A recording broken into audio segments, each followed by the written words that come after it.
5, 4, 3, 2, 1. Discovery's 4 computers now have primary control with critical vehicle functions.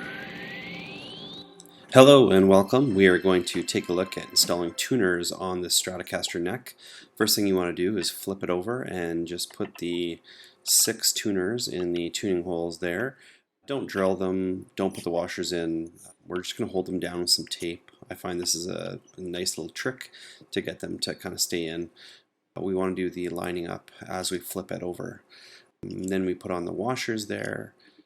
After all the 6 washers go on, they also have 6 little nuts. I also find too, if you tape these in place, if you're doing a lot of moving around, you won't lose them. Here I am just tightening these up. You just want a snug fit, enough so they don't rattle around. They're not super tight, but they're held in place. I'm just grabbing a little wrench here, tightening them up just a little bit more, making sure they're lined up on the back. Nice and straight. You want them to be perfectly perpendicular to the top of the neck, and then we're going to pre-drill all the holes. So I suggest marking your drill bit with a piece of tape. That's a really good guide to make sure you don't drill through the headstock, which is easier to do than you would think. Also make sure that the diameter of the drill bit is smaller than the screw. These necks are typically hard rock maple, and it is not hard to break these tiny screws off. So just pre-drill them out, and what I'm doing here is I'm just starting them by hand just to make sure that they're good, and then I'll come in with a drill. Another really good tip is to actually thread the screw with some wax.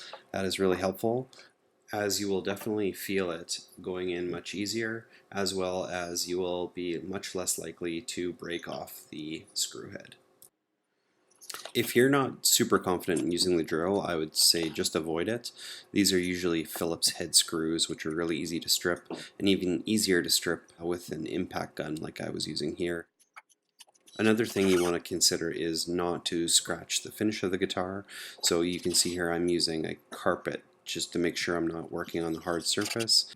The head is a little bit bouncy, so I might suggest putting something underneath, rubber, pool noodle, something like that.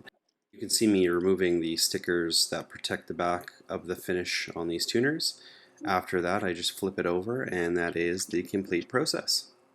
Tranquility Base here. The Eagle has landed. Welcome home, Columbia. Beautiful, beautiful. Computers now have primary control with critical vehicle functions.